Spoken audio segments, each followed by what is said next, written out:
This is the Detroit Sports Podcast Network. Detroit is the greatest!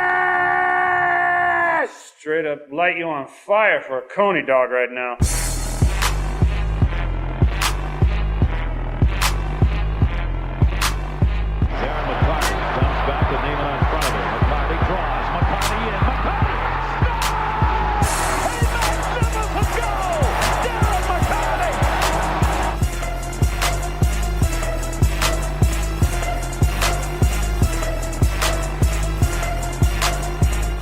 Takes, throws, end zone, Calvin, touchdown, Detroit Lions! What's up, everybody? It's the Motor City Sports Rant on the Detroit Sports Podcast Network. As always, I am your host, Jason Jarvie. Follow me on Twitter at Jarvie the King. And with me again, and as always, is John the Doc Macaroon. Play your little job. And you can't teach that! I'll give you that one. That's okay. You can't teach what I do, man. I gave it to you. I'm angered by that, and I'm giving you this one. I know why. You're in a good mood. I'm in a very good mood today because the Lions are 8-4, and they sit on top of the NFC North with everything in front of them. They have all the opportunity in the world to do something that I can't say I've ever seen in my lifetime. Lions! Yeah! Yeah, I know. I've been a very optimistic Lions fan my entire life, except for a couple weeks in the beginning of this season, and everything is right in front of them. You have 4 games left, and I'm not saying you got to go out and win all 4 games, which I actually think is possible. You could go 4-0, but I'm not saying. I'm being realistic. All you got to do, win 2 of these games, and you are in like Flynn. You've won the NFC North. You're going to get a home playoff game. Let's start with this, Jason. How surprised were you at the performance that you saw? Because before the game, the analysis was that it was going to need to be, the Lions need to keep up with the Saints. Matthew Stafford was going to need to keep up with the offensive juggernaut that was the New Orleans Saints at the Superdome. And everyone across the board on ESPN, in the NFL, local media, everybody was kind of predicting that the Lions were probably going to lose and that it was going to be really tough to go to New Orleans and win the game. But that performance was one for the ages in terms of really everyone's expectations were shattered. The Lions played a solid 60-minute game of football, and they won primarily due to the defense. They were able, and the stat that everyone's talking about is for the first time in 61 games, Drew Brees did not throw a touchdown pass at home. That is outstanding. And a lot of people are giving the Lions credit nationally. People have egg all over their face because not only did the Lions win, they dominated. And it's something where we can sit back and go, wow, what a performance. I was shocked. I had them winning a close game in overtime, and I'll share some of the reasons why I felt that way. But the way that they won, I thought they'd win maybe a 3-point game close, maybe in overtime. But the way they won, I was utterly shocked and very impressed with what the Lions did on Sunday. It was an amazing performance. You know, I know earlier in the week I was watching some program on ESPN, and they were giving bold predictions for the NFL week. And one of them was that the Lions and Saints would top 90 points total, which this really turned into the Lions just dominating the Saints. There's really no other way you can say that. They only punted twice in the game. Every other time, they either got a field goal, they got a ton of field goals from Matt Prater, which thank God we have a guy with such a big leg. I don't think nobody really saw this coming because the Saints coming in have one of the best offenses in the league. Even I was assuming that Drew Brees, seeing what the other quarterbacks in this league have done to the Lions so far, just seeing what Sam Bradford did the week before, I would have assumed that Drew Brees would have been able to carve up the team, which he did. He got his yards, but he wasn't able. We didn't let him do what he wanted to do. He didn't let him score the big touchdowns. I think you have to credit some of that to his receivers and especially his tight end Coby Fleener. They dropped some balls that, if they would have completed those, probably might have changed the way the game went. But I think the biggest thing you got to point to is that the Lions were able to control the ball. And that's the kind of game that you have to see, is that they dominated in the time of possession. They held the ball for almost 13 more minutes than the Saints. So that's a key part. You were able to get first downs. You saw them get long third downs, but then they were able to complete it and just get through it. It's just... How shocked were you looking at that going, wow, it wasn't a close game. The Lions did not trail in the fourth quarter. Honestly, I was kind of waiting for the other shoe to drop. I was waiting for Drew Brees to figure it out and just come back and win this game. You know, you saw it a little bit when they came down and scored the touchdown. They were like, is this it? Is this when they come back? But the Lions were able to answer. And I think we looked a couple weeks ago that the Jaguars game, that would be your statement win. If you go out and you can blow out the Jaguars, and that's what a playoff team would do. And you didn't do that. It was a close game. I think this is your statement win this season. This is a team that you weren't really given any chance of beating. You're on the road. You go out and you just take care of business. And you come home with a victory, and you're number one in your division. What was surprising was that a lot of people didn't really gravitate towards the fact that I feel like the Lions and Terrell Austin really were familiar with what New Orleans was doing because the Lions run the same kind of offense. Joe Lombardi, now he's not the offensive coordinator over there at the Saints, but he's the quarterback's coach. And when you looked at the game plan and the scheme that the Saints were trying to run on Sunday, it was dink and dunk. They didn't try to throw the ball too much deep. And the Lions were just able to sit back there with the defense and not allow, big plays. They were there. They pressured Drew Brees a little bit more than maybe the Saints thought. And so I felt like the Lions went there and had a professional, workmanlike job, and they were able to do that because of familiarity. I feel like they played them quite a bit, in the last few seasons, especially that playoff loss, which obviously, it was much more high scoring. But I feel like Terrell Austin and Jim Bob Cooter came out with two excellent game plans and really, allowed the Lions to do what they needed to do. And when the, injury report came out and Marvin Jones' name was on it, I was like, oh man, how are the Saints going to be able to, how are the Lions going to be able to dictate to the Saints what they're going to do on offense? I mean, the Saints can just sit back there and do what the Lions did. How are they going to be able to score any points? But what the Lions did was, and what you're seeing is, with a quarterback that is almost mastering this offense, he's able to find the open receivers and utilize the talent that he has. Now, I don't really agree with the narrative that some people are saying that now Stafford can just go out there and potentially be a quarterback that can go out there with any talent.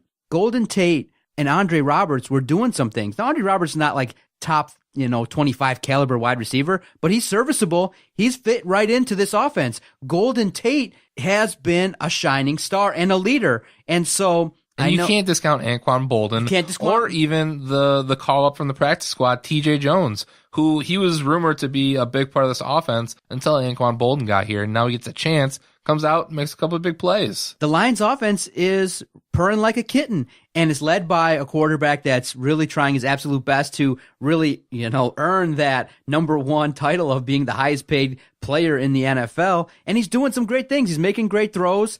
Also, give credit to the Lions offensive line. They gave him just enough time to read the defense and they dinked and dunked it. And with a so-so running game, they were able to control the clock. And I think our offensive line was a little bit part of that, but I think the majority of it has to go to Matthew Stafford because time and time again on Sunday, you saw the pocket just collapse and you saw him step up, find a hole. And I mean the long touchdown play to Golden Tate, which that was the shocking play. That was the play of the game. That was the play. It changed everything and it put everything out of reach for the Saints. Matthew Stafford made that happen all himself. He scrambled around and then miraculously found Golden Tate. Now he was wide open, and he got some help obviously by just outrunning every single defender on the Saints. So Stafford, and you do have to say that the Saints have not that great of a defense, but Stafford actually picked apart a defense. I don't think we've actually seen Matthew Stafford pick apart a defense before. Now, not to nitpick, but did you kind of go, a little bit, shake your head when he missed Andre Roberts? If he leads him perfectly, it's a touchdown. Did you remember that play where Andre Roberts got maybe a step, and if Matthew Stafford hits him in stride, the Saints defender can't get to the ball, but the Saints defender closed in on Andre Roberts, and it was a broken up play. You remember that? I do, but I think quarterbacks are allowed to have those. You can say the same thing for Drew Brees. There were a couple times there where he just missed a receiver or a receiver dropped the ball. And if he would have caught that, that would have completely changed the scope of the game. So I want to ask you this. How much weight do we give and how much credit do we give the Lions for a win versus the Saints? Do we go, okay, great performance because you went in there and dominated a team that on offense can do some things? Or do you say, you know what? The Saints are just another team on the Lions schedule that is subpar. I mean, they were under 500. They defeated the Seahawks, which raised a lot of eyebrows, but that's a team that's kind of middle of the road that has, obviously a great quarterback, but not really supreme talent across, their entire 53-man roster. So how much credit do you give the Lions for that victory? I thought that they were going to win the game closely, but I thought that the Lions were going to be able to really utilize the offensive talent, and I thought that they could keep up, and I thought this was going to be another game where it was going to be potentially another fourth quarter comeback, and I thought maybe it would go to overtime and the Lions might have the ability to do some things, but to perform the way they did was excellent. But at the same time, I am kind of trying to look at it a little bit objectively and going, the Saints showed up there looking like they thought they were just going to, show up at 1 o'clock and win the game. They didn't have the right intensity. They didn't execute properly. They made a ton of mistakes. And so it's a combination of the Lions playing supremely well and the Saints kind of not being that great and not performing well on Sunday, but it was still a performance worthy of looking at because we don't see it too often from the Lions. But that's what you should do to a team like the Saints. You go there and take care of business.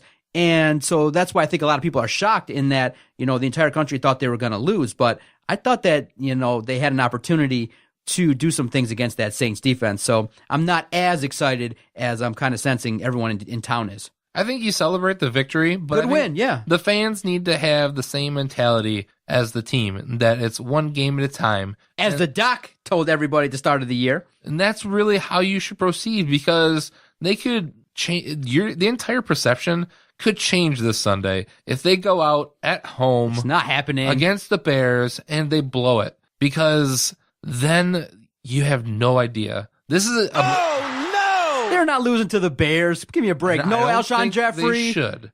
But what if it happens? Jordan Howard had 3 touchdowns. Jordan Howard is a pretty decent running back, but we have been able to shut down the running backs. And that's why I think we have a chance against the Cowboys, because what we're going to do against the Bears, we'll load up on the run and make Matt Barkley beat you. Matt Barkley, he's not going to beat anybody. So we should beat the Bears. And that's the exact same recipe that we should take the rest of the way, against the Giants, where you make Rashad Jennings or whoever they're going to put out there and have Eli try to beat us with Odell Beckham being covered by our top corner. Same thing with the Packers. Aaron Rodgers, he hasn't looked like the same Aaron Rodgers we've seen before.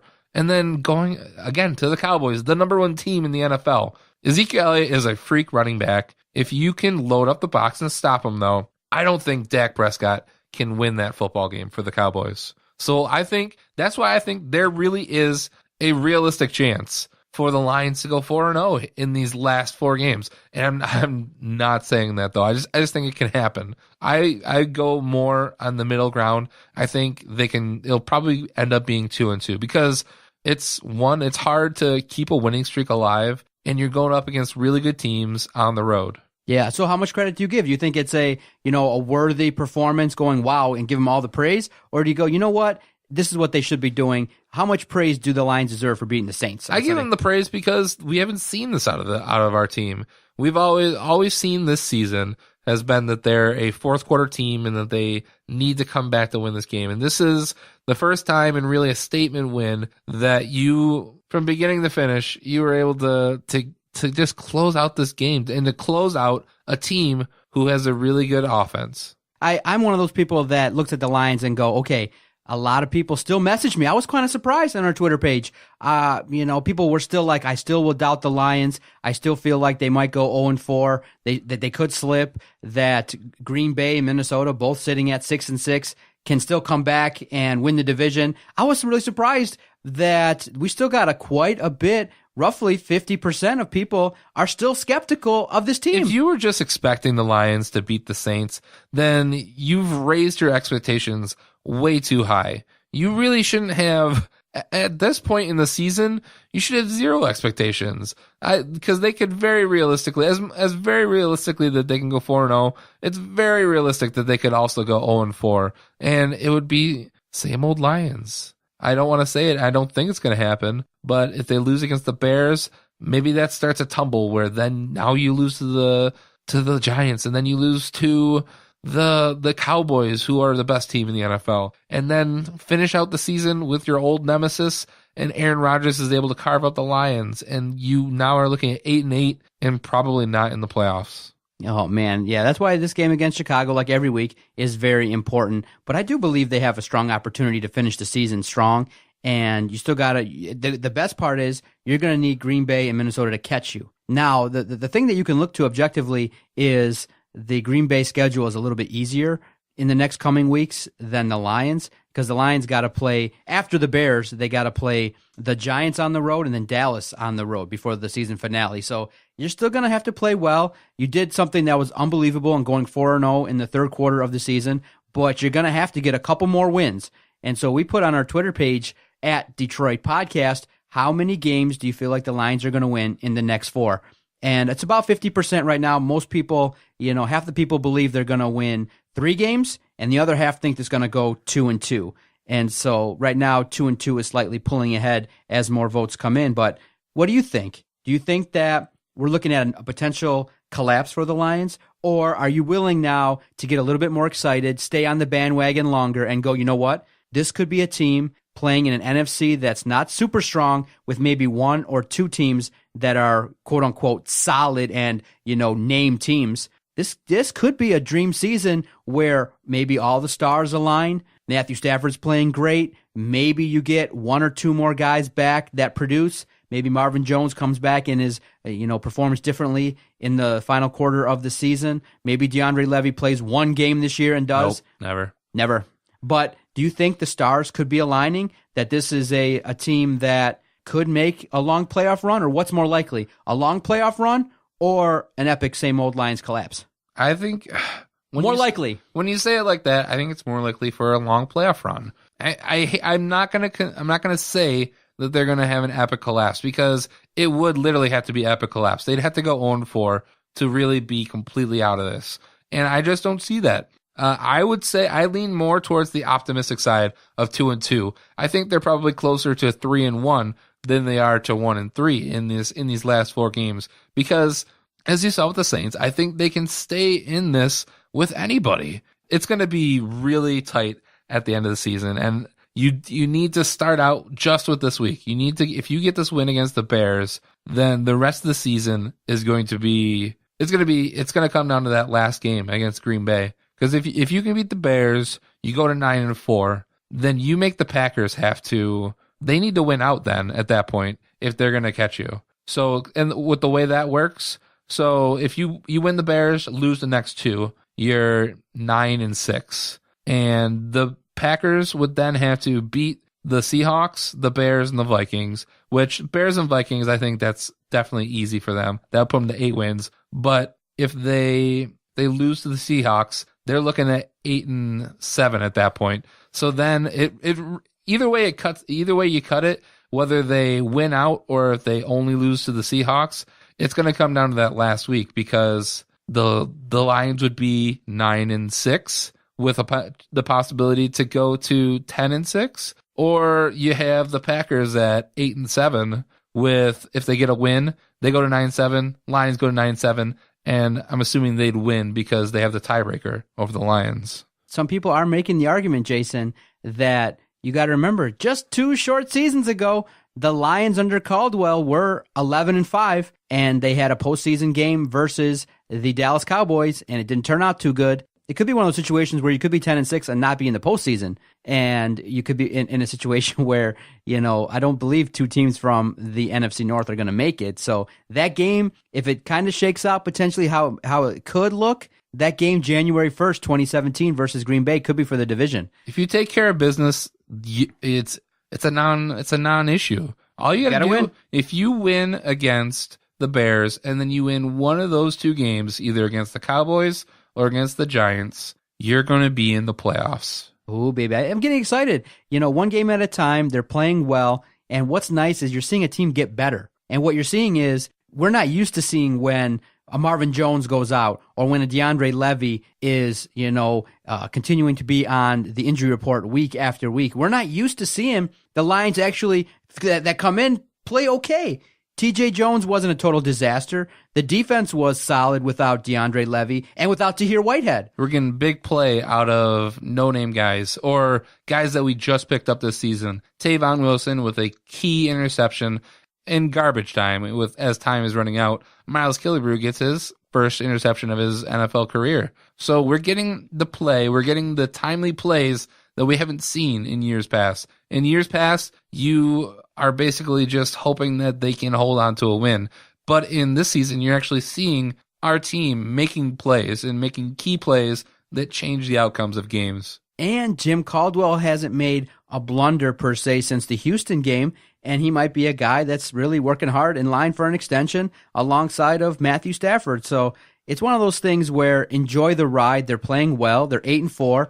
They're starting to get more national respect, and it's something where it's nice to see, if you're a Lions fan. And I would say don't take the skeptical approach. Enjoy the experience because, there's a likelihood it's all gravy at this point because after 1-3, I don't think anybody could have predicted that they were going to be at this point here. Yeah. I predicted that they were going to only win 4 games the rest of the season, and they've exceeded all of my expectations for this season. So while I would be extremely disappointed if they had an epic collapse, because I am expecting more out of this team right now, I think at this point it's all gravy. Really? Okay.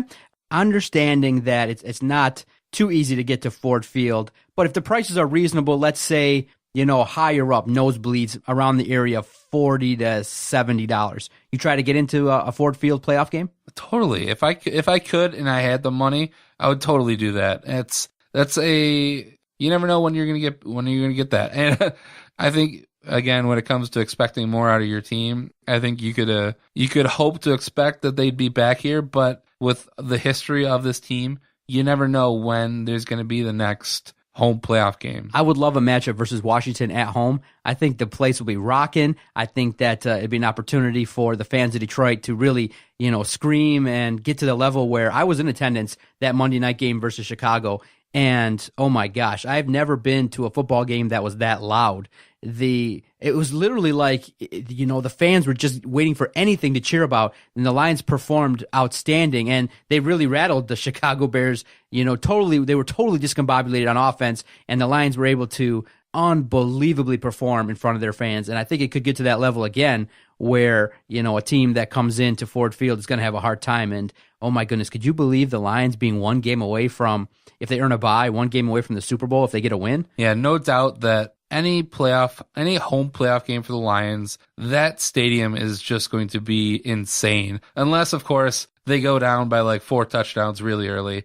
That stadium, those fans they're ready to erupt. You can feel it in the air. You can hear it on the radio when they call into the sports stations that this is a fan base that is just ready to erupt and to embrace the team. All right, so you're thinking Chicago, don't overlook them, but play solidly, and you can get an opportunity to get a win. Show up next week. We'll be doing this recording, and they'll be 9-4. I think so, yes. Yes, very good, man. It's nice to talk about the Lions in this way. What did I tell you earlier? I told you to believe, man. I think that, Shut up, John. Shut up. And listen, it's not one of those things where you can we can be honest. The Lions are taking advantage of a craptastic schedule. Next year, they're going to have an opportunity now to really show what they're made of, and Bob Quinn's going to have to take that next step in his draft philosophy and keeping this team relevant, because next year's schedule is going to be different. It's going to be more challenging, and we'll see how Matthew Stafford performs. That's why I'm kind of teetering back and forth on whether I want him to be the number 1 paid guy, because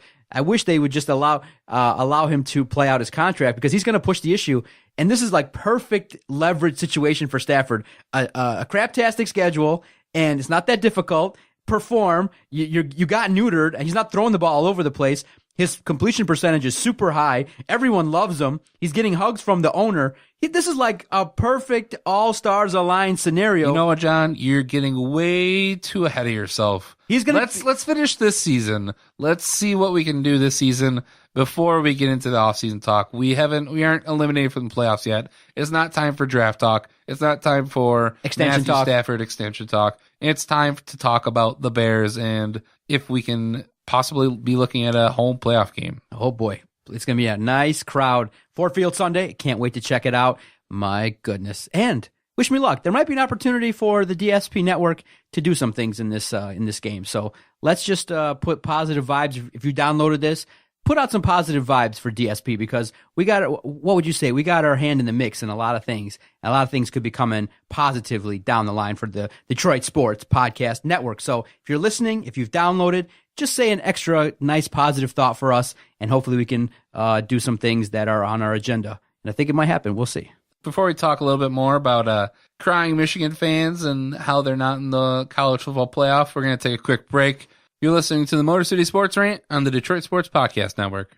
Doc here for the Detroit Sports Podcast Network, thanking everybody for your continued support. We wouldn't be able to keep the lights on, the mics hot here in our Sterling Heights studio without your fine support. Everybody that's been going to DetroitSportsPodcast.com, downloading all the shows, supporting us via PayPal, clicking through the Amazon banner. It's greatly appreciated, and it's not going unnoticed. The fans of our project have been very supportive, and we always give thanks. To support our fine network, our daily sports shows, go to DetroitSportsPodcast.com, click through the banner links, show support to the fine sponsors, and check out the daily shows. We put out daily podcasts dedicated to all things Detroit sports.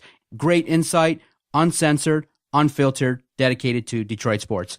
Visit DetroitSportsPodcast.com, and anywhere you can find podcasts, check out the Detroit Sports Podcast.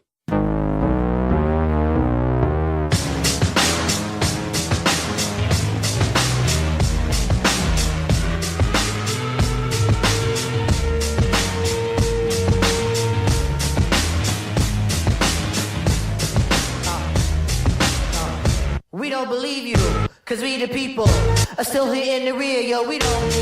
You ain't killing off good young nigga move. When we get Motor City Sports Rant, Detroit Sports Podcast Network. What was that we were just listening to, sir? It's a Tribe Called Quest. They're back. We the People. It's a great song off their new album. I Not bad suggest stuff. everybody out there to maybe go listen to it on Spotify. You know what excites me, Jason? What excited me in the last week was all the campaigning that Michigan fans did. You had so many people go out there and click on Amazon through our website and bought Colorado jerseys, shirts, hats. We're supporting Colorado, and Washington went out there and just waxed them, which was great. Then they turned their attention to Virginia Tech and were like, yes, go out there, take care of business versus Clemson. Any way possible to finagle and weasel their way into the college football playoff. Well, it didn't happen. You know why? Because you got to earn your way in, like the Ohio States, like the Michigan States. You don't just have to hope that you can sit at home and move into the top four when you're sitting at home. It doesn't work that way. And when the college football committee had to meet on Saturday evening and Sunday morning, they had the best job of the weekend because they could have played cards, they could have ate, they could have watched movies, showed up for 5 minutes and been like, okay, here's our top four. You know, they did a couple switches where I believe have Clemson number 2. They moved up because they won. But it's the same top four. I agree with it wholeheartedly. I think that based upon how the season shook out, people that are arguing for Penn State, you got to realize Ohio State's got 1 loss. Penn State's got 2. And it's understood that I know that they're looking at, well, we beat Ohio State and things like that, but you also lost a devastating game to Michigan. The entire scope of the college football playoff and what the committee's trying to do is look at every game throughout the entire year and say, who is the top 4? Now, I personally want to give more weight to the conference champions, but at the same time, Ohio State deserves it. Alabama, no doubt, deserves it. They're the odds-on favorite. Washington deserves it, and it's going to be a solid college football playoff. Clemson, Washington, Ohio State, and Alabama deserve to be in the top 4. And for Michigan fans, hey, if you would have won the game versus Iowa, you play better versus Ohio State, then you can make some arguments. But 3 years in, Michigan hasn't made it. Their rivals have. And, as Adam told me, the Michigan Wolverines are back-to-back third-place division champs. That's where you're at. Yeah, and the college football playoff got it right. And you even see that even if one of those teams would have lost, Clemson or Washington, they ranked you behind the Big Ten champion in Penn State. And I think that it would have been the same if Wisconsin would have beat Penn State, that you would have seen Michigan, they weren't even on the edge. It was made out to be such a big deal. When the College Football Playoff Committee came out the week before saying, between Washington and Michigan, it's very razor thin. But it wasn't razor thin because Michigan didn't even play. If Washington would have lost, Penn State or Wisconsin would have taken their place. So there's no way Michigan would have been in, and it's a failure of a season because now you're going to the Orange Bowl to take on Florida State. Yay! It's a consolation that means absolutely nothing because you're not winning a championship. Exactly. And so for Michigan, and again, it was a little bit of sour grapes. Jim Harbaugh finally talked to the media after the second go-around, the second teleconference for the Orange Bowl. But hey, accept the bid, do your business versus Florida State, and talk to the media, Jim, what's going on? But he reiterated in a slightly less angry and agitated tone that, hey, we potentially weren't happy with the officials in the Ohio State game, but he was able to kind of talk about the game versus Florida State and all that kind of stuff. But he hasn't spoken a whole heck of a lot since that Ohio State loss. As a Spartan fan, as I've been as a third party watching the whole Jim Harbaugh saga play out in Ann Arbor, you know what would have been the most Jim Harbaugh thing to do at the end of the season is for him to decline a bowl offer and say, we're not going to the bowl. It's a championship or bust. And I mean, do you think that's completely out of the realm? Is he not that crazy? No, he's not that crazy because the opportunity is to practice with your squad. And even though they're going to lose a ton of talent, the younger talent that's sticking behind needs that practice time. That's why Michigan State is so, this 3-9 season is so devastating in that you don't get the practice time. These teams like Western Michigan, Eastern, Central, all get to practice in the next month ahead of their bowl games. Michigan State sitting at home, picking their thumbs is one of the only schools in Michigan that didn't earn a bowl spot. But to look at it, Michigan blew an opportunity. Really, they did. And for whatever reason you want to look at it, whether it be the inability to close out big games, Wilton Speight getting hurt, it was a season that had a lot of potential, and you got to look at it as a wasted season in that you had a big potential to get to the college football playoff with the talent that you had, with the Jabril Peppers, with the offensive talent that they had. You would argue that it's kind of a bad scene right now that your two big rivals ahead of you have been to the football playoff ahead of you, and you're trailing. You're looking probably at another 2 years until you can compete at the same level, and I'm not even sure if they can get back to where they were with their defense because they're losing so many players. And I know they have good recruiting classes. It's not going to be the same. You can't recruit experience. So it's going to be at least another year or two until they get back, till they can even compete, really. I think if they actually do go out and win a Big Ten championship, I think that will be the bigger surprise than them pretty much performing the same way that they have the last couple of years. At this very second, what happened is very neat. Did Jim Harbaugh just decline the bowl invitation? No, as we talk, I sometimes scroll on Twitter to see who's, talking about what reports are going on, who maybe something going on in the winter meetings. But Bonnie Bernstein just pushed the button and she followed us just this very second. That's very neat. Our Twitter page, just to take a quick sidebar here, I'm very happy with our Twitter page and where it's gone. People tweet us nonstop. Literally right now, we're about 500 tweets a day about anything Detroit sports related. And for the first time, too, to tweet our own horn, we got over 150,000 impressions over the weekend, meaning that throughout the day, 150,000 people interacted with our tweet. It was pretty cool. Clap for me, baby. Good for you, John. And you know why our Twitter page? For you. You know why our Twitter page is blowing up? Because I asked these great questions like this. How do you feel about the people that are kind of now chiming in, blowing up our Twitter page, blowing up the national scene, asking for 8 teams to be added to the college football playoff? Because if you added the next 4 teams, 5 through 8, it would provide some interesting matchups. Western might potentially have played Alabama if there was 8 teams in the playoff. What do you think about the people that are saying, 4's not enough to make it perfect, you need 8? Only because I love football. I'd love to see an 8-team playoff. I think that's why I'd want to see 8 teams. I think right now it's still, I mean, how many years have we done this now? Is this like the 3rd or 4th year that we're actually getting a college football playoff and we're away from that awful BCS system? I think we need to let it play out a little bit. And I know if it ever ruled out the Spartans, I'd probably sing a different tune. But at this point, I think you're just looking at sour grapes. I think if you did have an 8-team system, I think you'd have to look and see who actually should get in, because I'm not sure if Michigan should really get in at this point still. Because you figure you keep the top 4 teams, and then I think Penn State deserves to be in as the Big Ten champion. Personally, I think Oklahoma should be the next team after that. So they're number 6. And then Wisconsin just played for a Big Ten championship. They should probably be in. So then it comes down to between Michigan, USC, and Colorado. How can you leave Colorado out? I mean, they just lost. They were in a conference championship. So it's gonna create more controversy.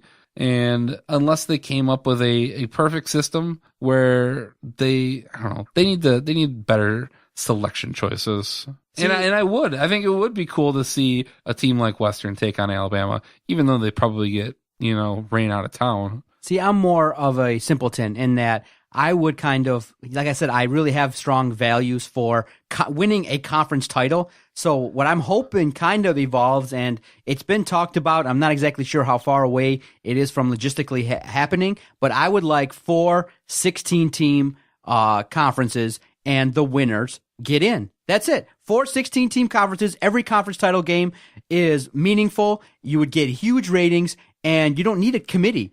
Just, hey, you have a conference title game, you get in, it will provide great matchups, and boom, those 4 winners get into a playoff and decide who is the national champion. You could go out to 8, and then what's going to happen? Then people are going to complain about 9 through 12 and buys and all that. I like the system of having 4. I think that the committee is doing a little bit too much of like debating and causing, how on earth does ESPN produce a 4-hour show over the weekend talking about who was going to end up being the 4 teams? That's unbelievable.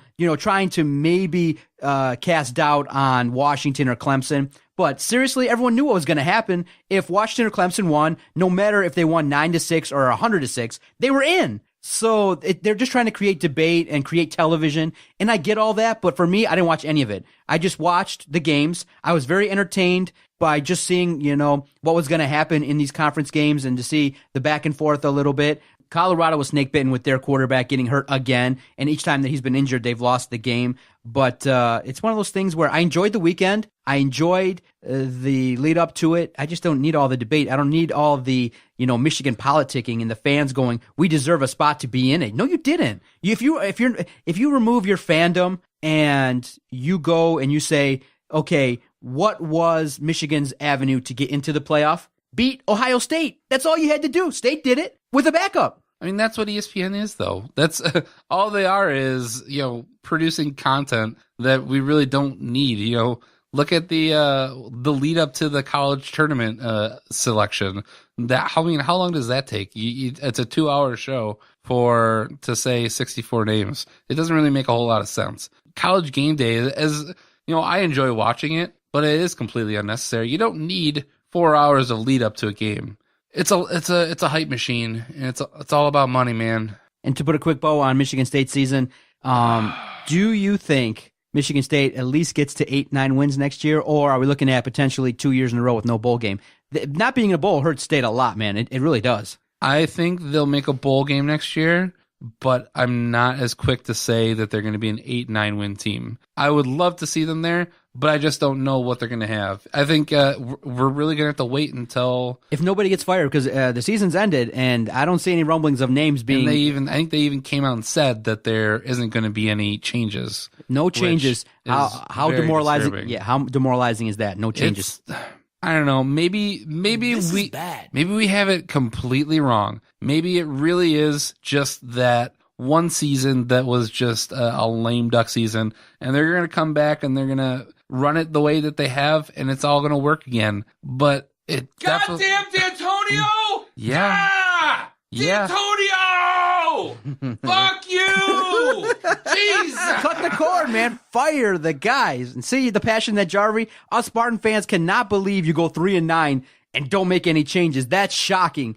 I don't know how the fans will react to that. I don't know, because if you look at it in my chair, I go, you just went 3-9. You just had probably one of the biggest collapses, coming off of a season where you were in the top 4, and you get blown out by Alabama, and you come back and you still try to roll out the same kind of thing. You're basically telling your fans your ceiling is to get to the playoff. Our ceiling now, we're expecting, after what D'Antonio has instilled and what he's built, we're expecting some wins in the playoff, get to a chance, maybe get to the national title game, maybe compete when you get there. When you've played Alabama the last couple times, you've gotten embarrassed. So this is an ever-changing business, and pretty soon the seat's going to get hot for Mark D'Antonio, because sports is a future business. It's not a what's happened, what you did for me in the past kind of business, man. And, people will forget quickly if they don't make a bowl next year what he's done in the last 10 years. You got to keep it fresh, and not making changes is a terrible thing. I think it sends the wrong message to the fans, and I'm not really happy about it either. No changes. It's very concerning. Woo, that's terrible. I mean, you don't have a terribly tough schedule next season. You open it up with Bowling Green, and who knows what Western Michigan's going to be next year, but you're taking them on at Spartan Stadium in second week of the season. You get Notre Dame, you get Michigan early, and who knows what the rest of the Big Ten is going to be. I just hope that we're not in the same situation. If we are, Mark D'Antonio is going to be fired. I'm telling you right now, if he reproduces this same season, or even if it's a little bit better, but it's the same kind of futility on offense and defense, Mark D'Antonio is going to get fired. He's going to coach himself out of a job. It's unbelievable that you don't make any changes, and it is very, very concerning. But people are hoping that maybe if you go with Lewerke or Messiah DeWeaver and you continue to have a solid running game, but you're going to need a lot more talent. And DeWeaver is the Messiah. We'll see what happens. But yeah, right now I would say I'm not even cautiously optimistic. I don't think I'm just cautious. I'm not optimistic. I'm just cautious right now with this team, because the momentum seems to be all on the side of Ohio State and Michigan right now, and Michigan State seems to be trailing, and I don't like that feeling. I think Michigan and Michigan State are both going to be trailing next year, unless some Messiah comes out of the woodwork for the Spartans. All right, before we get out of here, I do want to talk about a couple things with the Red Wings.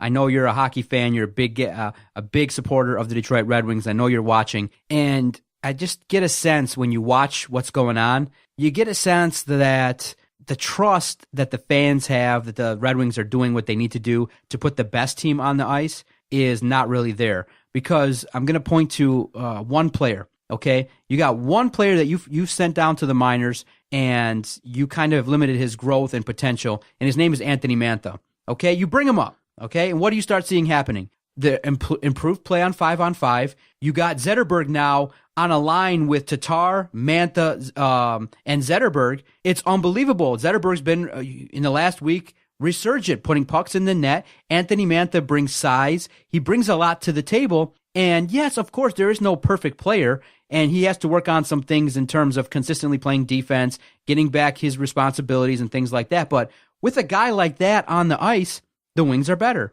And you go, okay, why isn't he out there quite a bit of time? You have this defense that is continuing to struggle to hold, leads late in the third period.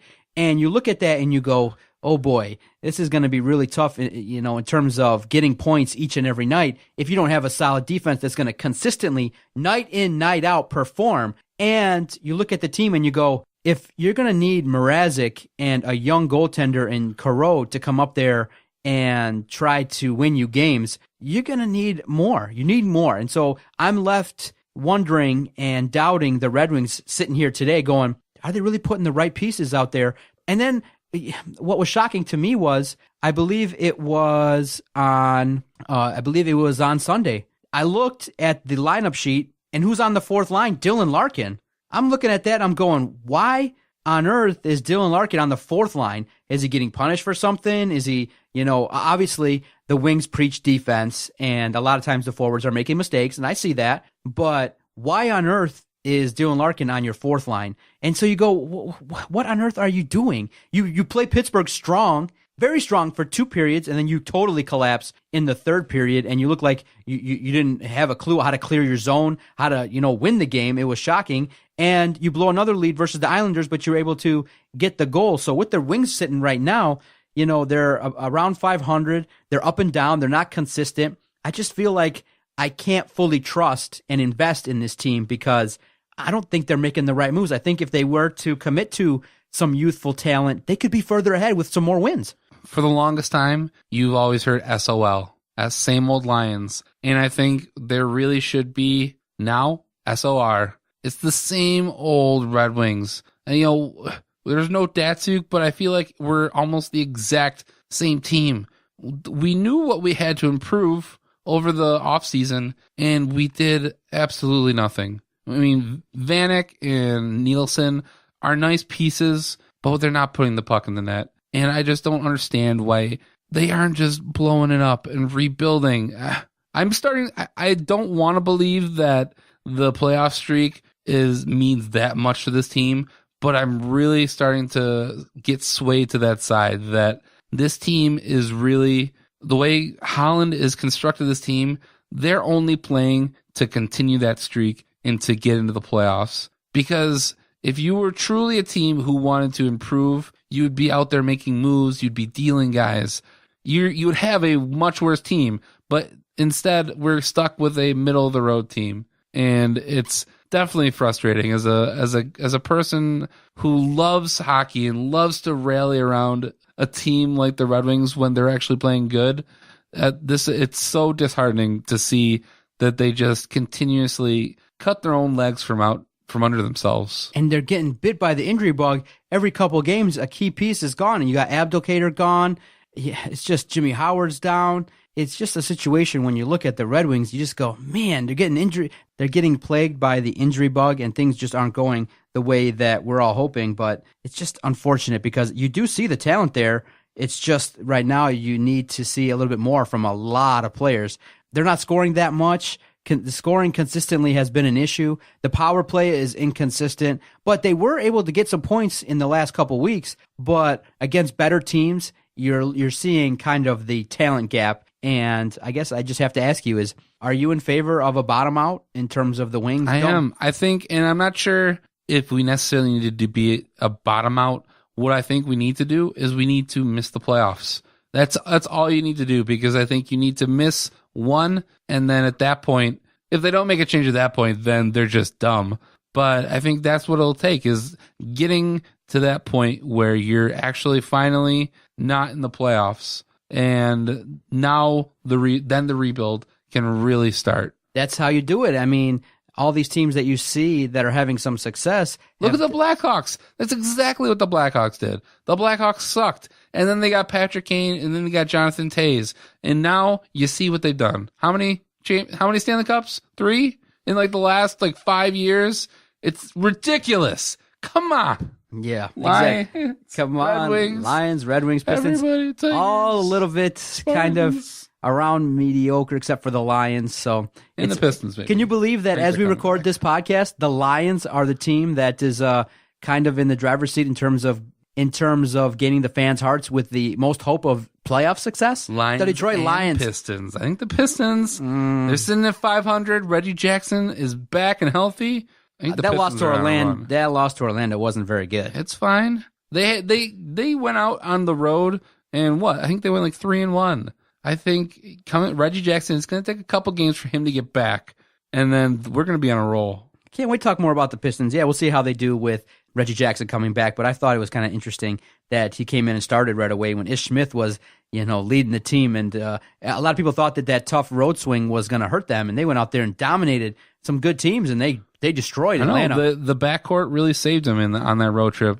I think Ish Smith, he is a great piece, but Reggie Jackson, he's, for all intents and purposes, the leader of the team, and that's what the team really needs at this point. All right, so great podcast. I know. Appreciate you coming in, rapping sports with me. Good stuff. You can get home to the missus. I know everything's going well on the home front, so thank you so much. I always enjoy our chats when we get a chance to record this podcast, so I always look forward to recording the Motor City Sports Rant. Comes out every Tuesday, iTunes, Podomatic, Podbay, anywhere you can find Podcast, Stitcher. Detroit Sports Podcast, the Motor City Sports Rant Podcast. Until next week, and we'll have another fun rap song to play, and maybe John won't mess up and make me mess up all my lines. Later.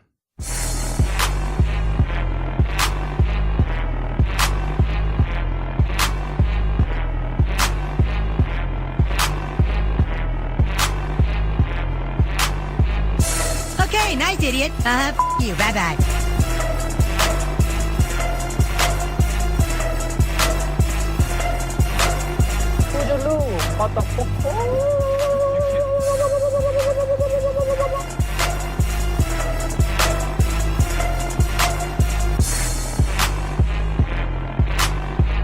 Good day, sir.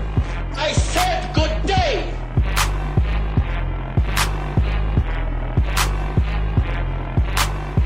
All right. Take care now. Bye-bye then. Loser.